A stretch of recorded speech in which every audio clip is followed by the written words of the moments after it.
October 2024, meron ng declaration ng ASF outbreak dito sa aming lugar. Nagsisimula pa lang ako magbabuyan, andito na yung ASF. So anong gagawin ko? Talagang ilalabang ko to. 25-day-old pa lang to. Yun naman, ang laki na oh. Ganyan na kalaki yung mga baboy kong tatlo. 25-day-old pa lang yan. So maganda yung ipinapakita nila, malulusog, kaya hindi ko to i-give up. Ang mga baboy ko dito ay nabili ko noong September 26. So after 4 days, meron nang declared na ASF dito sa aming lugar. So ayan, ginagawa ko pa nga lang yung kulungan ng aking baboy. Tapos meron ng ganong declaration na may ASF na. Anong nangyari na, nag-lockdown na sa mga barangay. Bawal na magpasok, bawal na maglabas ng karne ng baboy. Dito sa lugar namin mga paps, wala namang malalaking farm dito. Puro backyard racers lang yung mga nandito. Yung mga alaga lang sa mga bahay-bahay. So ang ginawa nung mga may alaga na baboy ay inunahan na nila na bago pa man manalasa dito sa amin yung sakit ng mga baboy, yung ASF, ay nagkatay na sila. Kinatay na yung mga baboy nila, then binenta na. Yung iba pinautang na. So palugi na yung nangyari. Minsan may kausap ako na bumibili ng baboy. Ang bili naman niya 120 ang live weight. Sabi ng mga magbababoy na taga rito ay lugi sa ganung presyo. So ang ginagawa nila, kinakatay na lang bago pa ma-infect. Ayun na lang, binabahay-bahay na pinapa-order yung mga tao rito. Pero ako, kasama na sa aking pag-iingat, ay hindi ako kumakain ng baboy. Mula nung September 26, nabili ko itong mga baboy ko, hindi na ako nakakain o hindi na ako nakatikim ng karne ng baboy. Iniiwasan ko talaga yan, pero baka kahit papano ma-save ko itong mga baboy ko na naandito. So yun na yung nangyari. Konting baboy na lang ang natitira sa lugar namin. Kasi iniisip ko, itong lugar namin parang isla. Bago ka makarating dito, tatawid ka ng ilog. Then dito dagat. So parang isla siya. So iniisip ko, baka naman mahirapan yung virus na makatawid. Yung nga lang, ang problema, may mga pumapasok na karne ng baboy. Siyempre dumadaan sa tulay. Meron ngang ano doon, ilog na tatawirin. Kaso may tulay. Then may sasakyan pa. Sabi ko siguro yung virus talagang makakatawid pa rin kahit parang isla na to. So ganun pa man, may mga pamamaraan naman na ginagawa ko. Kasi itong mga baboy dito magwa 1 month na, 25-day-old na sila. Hindi ko naman sila nakikitaan ng sakit. Although yung mga kapitbahay ko nagpanic na sila. Kinatay na nila lahat yung mga baboy. So natitira lang na baboy dito, 4 na lang na bahay dito sa isla namin. 4 na lang na nagbababoy ang may alaga sa ngayon. Lahat ng baboy kinatay na. Kasi ang pagkasabi nila, yung mga baboy irehistro sa DA. Ang sistema naman, nung nagtanong-tanong ako about dun sa rehistro, ay kapag ka may infected sa isang lugar, kung ang layo mo doon sa kabila na infected, 100 meters, matik yon. May sakit o wala, yung baboy mo, kukunin na. Papatayin na. Hindi ko alam kung ililibing o ano. Basta sabi nila, within 100 meters na may infected lahat ng mga baboy dyan, ay papatayin na lahat. Kasi parang insurance kasi yon, binabayaran yata nila. Ang sistema yata dyan, pag narehistro mo, sure na yung baboy mo, pero ang balita ko 3,000 or 3,500 per head lang ang babayaran, malaki man yan o maliit. Ngayon pag malaki ng baboy mo, yung insurance makakakuha ng 3,000. Kung yung baboy mo nagtitimbang na ng 80 kilos, 3,000 pa rin ang makukuha mo. Nag-iingat ako na makarating dito sa akin yung ASF, kaya pinag-iisipan ko maigi kung dapat ko bang irehistro itong mga baboy ko. Kasi itong isang kapitbahay ko dito, 100 meters lang layo dito sa bahay ko, kinatay na yung baboy nila kasi pinaghinalaan nila na meron na sakit. Pagka ganon, madadamay na yung baboy ko. Yung distance ko na yan ng 100 meters, kukunin na yung baboy ko. Luckily, yung baboy ko hindi man nakarehistro. Hindi ko pa inire-rehistro. Kasi nga nag-iisip ako kasi gusto kong ilaban siya na hanggat hindi siya nagkakasakit, hanggat hindi siya namamatay, ay hindi ko siya i-give up. Gusto kong ituloy na alagaan siya hanggat hindi siya namamatay o nagkakasakit. Kaysa sa yung pag nagkasakit yung kapitbahay ko, kukunin na kasi possible na ma-infect. Hindi ko lang alam kung may paglabag ako doon. Pero gusto kong i-save yung baboy ko kasi akin to Ginagastusan ko to Ako nagpapakain dito, hindi naman sila. Ang advantage sila, may insurance, 3,500. Pero yung sa akin, parang gusto ko nang isugal na ako yung magpalaki. Kung talagang tingin ko kaya kong buhayin siya at kung mabubuhay ko siya kahit wala nang insurance yung baboy ko. So ganun yung yung gusto kong mangyari.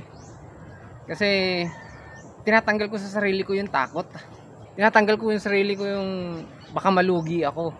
Gusto ko talaga siyang ilaban na buhayin. Buo yung loob ko na magbabuyan ako na paramihin yung baboy ko. So kung insured ko tapos nagkasakit yung mga kapitbahay ko, wala na. Kukunin na din naman lahat yung baboy ko. Ano pa ilalabang ko, di ba? So ganun yung perspective ko. Hindi ko siya i-insured. Gusto ko siyang buhayin, isusugal ko yung mga baboy ko. Tingnan nyo mga paps, nagsisimula pa lang ako magbabuyan. Andito na yung ASF. So anong gagawin ko? Talagang ilalabang ko to. So maganda yung ipinapakita nila, malulusog, kaya hindi ko to i-give up. Ipagpapatuloy ko to, tapusin ko itong kulungan na to. Then kung kailangan kong lagyan ng kulambo, kukulambuan ko talaga siya. So ayan, tinakpan ko muna para yung hangin medyo hindi naman free naman nakakapasok dito sa aking kulungan. Yan muna yung ginagawa ko. Saka ito pang isang ginagawa ko. Hindi man ako marunong magturok pa ng mga kung ano-anong mga gamot para sa mga vitamins o kung ano yung mga antibiotics o kung ano pa man na pwede kong ibigay panlaban sa ASF. So ang ginagawa ko, yung oral na vitamins ang binibigay ko sa kanila. So ito, mabaliktad Tato V. Disclaimer lang mga paps, ako hindi man ako sponsor nito, hindi ako nagpo-promote nito. Pero itong brand na to, nasubukan ko na sa fish pan ko to. Etong vitamins na to ng mga hayop, ginamit ko sa fish pan ko. Although hindi mo makikita rito na pwede sa isda, pero ginamit ko siya sa isda.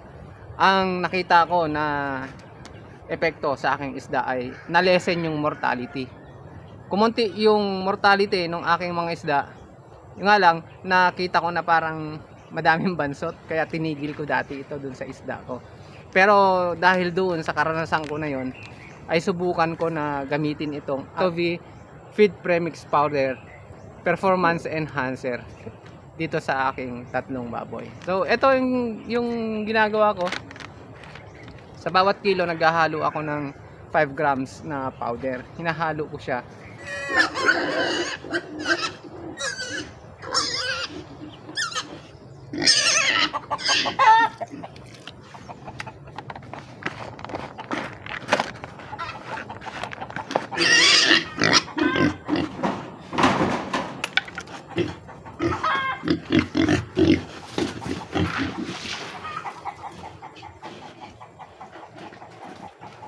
Yun yung binibigay ko sa pakain. Ngayon pala ako mag-aalaga ng baboy. Ngayon ko palang i-apply ito sa baboy. Pero sana matulungan ako nito para at least makita natin kung effective ba yung mga ibang testimonies ng ilan na yung mga gumamit ng ganito ay nakasurvive sila dun sa pagsalanta ng ASF. So, maliban dyan, ang ginagawa ko sa hapon, naghahaling-haling ako. Alam mo ba yung haling-haling sa Bisaya ba?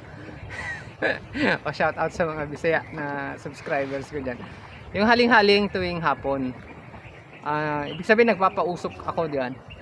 Makikita mo doon, may mga kahoy-kahoy ako dyan kasi nagpapausok ako. Kasi dito ang dami talagang lamok. So, dahil nga sa wala pang screen yung aking kulungan, ang remedyo ko ay nagpapausok ako para kahit papaano o malamang malesen yung mga lamok. Baka mamaya yun yung mga carriers nung yung virus. Although wala pa akong alam na masyado dito sa ASF itong virus na to. Kaya try ko na gumawa ng mga sarili kong paraan para makaiwas ako dito sa virus na to kasi ayaw kong pumunta dito ang technician. Alam mo yung technician, nagpupunta yan sa kung saan saang lugar.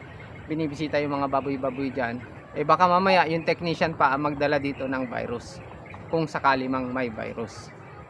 So ayaw kong mangyari yon, kaya ang ginagawa ko, nagse-self study ako para dito sa ating mga baboy. Kahit gusto ko talagang ilaban itong baboy ko na to, ayaw kong i-give up na kunin ng gobyerno o kunin ng insurance tapos papatayin lang. Ayaw kong i-give up.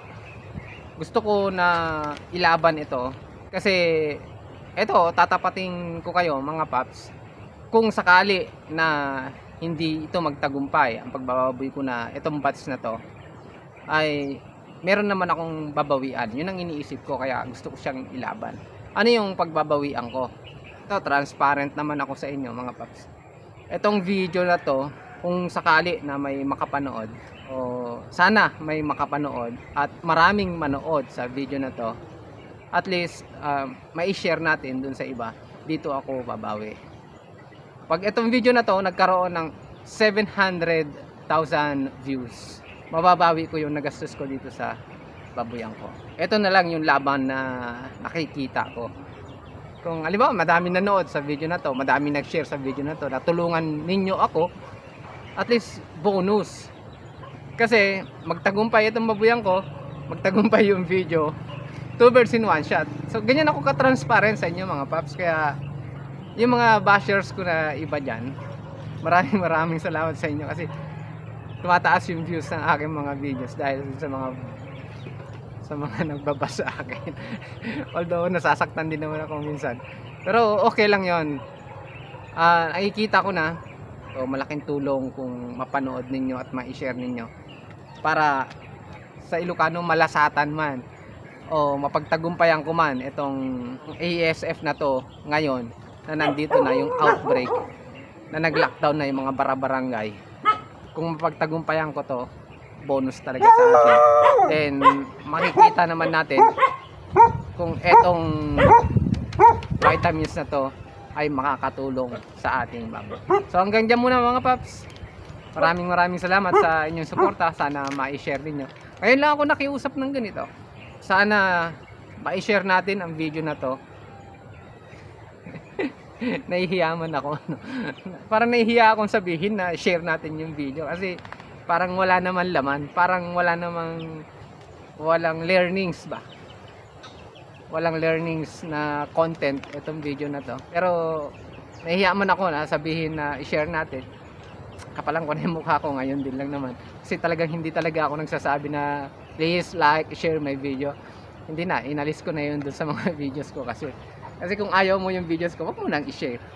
Pero kung gusto mo akong matulungan sa bagay na to, please do share. Maraming salamat. God bless sa atin lahat. And from time to time, titingnan natin yung baboy ko kung ano ang magiging kalabasan sa kabila ng ASF outbreak dito sa aming lugar. Maraming salamat.